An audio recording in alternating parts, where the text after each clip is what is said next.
Hello दोस्तों, welcome back to my channel. मेरा नाम है पूर्व विश्वास। दोस्तों, आरबीआई ने मास्टर कार्ड को इंडिया में बैन कर दिया है।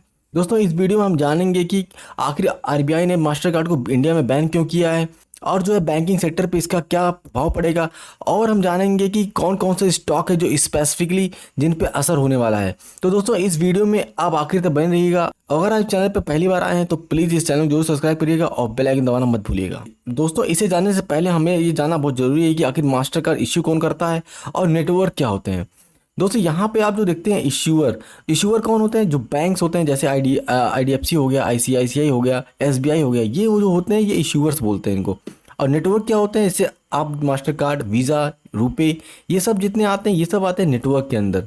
तो दोस्तों, आपके मन में क्वेश्चन आएगा क्या कि नेटवर्क का जो काम क्या होता है, मास्टर कार्ड, वीज़ा काम क्या करते हैं।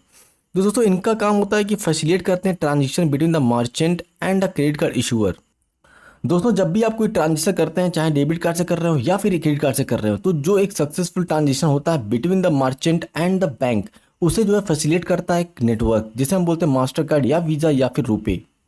दोस्तों, जो इनका मेनली काम होता है, ये डिटरमाइन करते हैं whether your card can be accepted और नॉट। और ये अप्रूव करते हैं और प्रोसेस करते हैं ट्रांजेक्शन को, जैसा मैंने आपको पहले बता चुका हूँ। और ये act as a payment bridge between the merchant and the bank.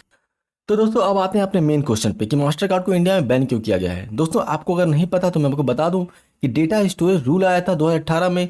इसके तहत जो है अगर कोई भी फॉरेन कंपनी जो है अगर इंडिया में काम करती है, तो उन जो इंडिया के पीपल्स के डेटा है उसको जो है बाहर आउटसाइड द इंडिया इनको स्टोर नहीं कर सकते। उनको जो है इंडिया में ही अपना स्टोरेज प्लान बनाना पड़ेगा, स्टोरेज सिस्टम बनाना पड़ेगा और यहाँ ही पे ही स्टोर करना पड़ेगा।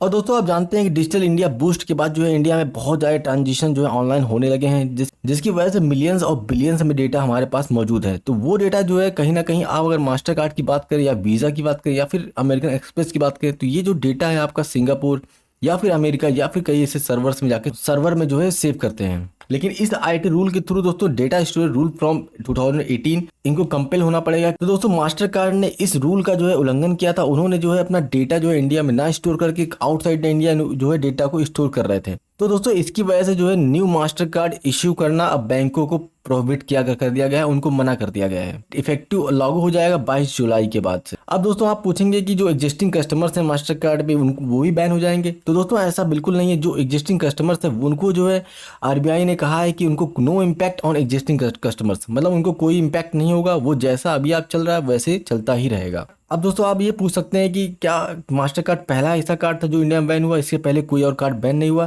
तो दोस्तों, ऐसा नहीं है। इसके पहले भी 2 कार्ड जो है बैन हो चुके हैं इंडिया में। और यहाँ पे आप देख सकते हैं न्यूज आर्टिकल है मिंट का, यहाँ पे आप देख सकते हैं कि अमेरिकन एक्सप्रेस और डिनर क्लब जो है पहले जो है 1 मई को बैन हो चुके थे। और मास्टर कार्ड जो है इंडिया में तीसरा ऐसा नेटवर्क है जो बैन हुआ है। और दोस्तों, अभी की बात करें तो इंडिया में 2 ही नेटवर्क एक्टिव हैं, पहला है वीज़ा और दूसरा है रुपे।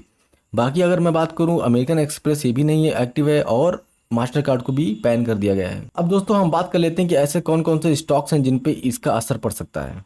तो दोस्तों, यहाँ पे आप देख सकते हैं कि जो आरबीएल है और जो येस बैंक है, उनका जो मैक्सिमम जो कस्टमर है वो मास्टर कार्ड यूज करते हैं। जैसे आप यहाँ पे मैं बात करूँ कि आरबीएल जो है, RBL only master card use कर रहा था, लेकिन अभी इन्होंने बोला है कि आने वाले 6-7 हफ्तों में जो है ये इनका वीज़ा के साथ टाई अप हो जाएगा और ये वीज़ा कार्ड भी इशू करना स्टार्ट कर देंगे। और येस बैंक की बात करें तो वो भी कहीं ना कहीं मास्टर कार्ड को काफ़ी ज़्यादा प्रेफरेंस दिया करते थे, तो ये भी अब वीज़ा की तरफ बढ़ रहे हैं। और देखिए दोस्तों, यहाँ पे एचडीएफसी बैंक जो है इनका जो 60% जो इस कार्ड है, जो स्कीम है, जो मास्टर कार्ड के थ्रू इशू हुआ है। और आईसीआईसीआई बैंक की बात करें, इनका 35 से लेकर 36% तक का इशू हुआ है। तो दोस्तों, कहीं ना कहीं जितने बैंक है सब जो है मास्टर कार्ड इशू करते हैं, तो कहीं ना कहीं उनके जो फाइनेंशियल में कहीं ना कहीं इसका इफेक्ट देखने को मिल सकता है। मैक्सिमम जो स्टॉक हिट होने वाले हैं वो होंगे आरबीएल और यस बैंक। तो दोस्तों, आप देखना होगा कि आरबीएल और यस बैंक में आने वाले समय में क्या इसके स्टॉक प्राइस में क्या इफेक्ट देखने को मिल सकता है। इससे रिलेटेड जो भी अपडेट आएगा मैं आपके लिए लेके आऊँगा। अगर आप चैनल पे पहली बार आए हैं तो प्लीज़ इस चैनल को जरूर सब्सक्राइब करिएगा। तो मिलते हैं अगले वीडियो में एक नए अपडेट के साथ। Thank you for listening. नमस्कार।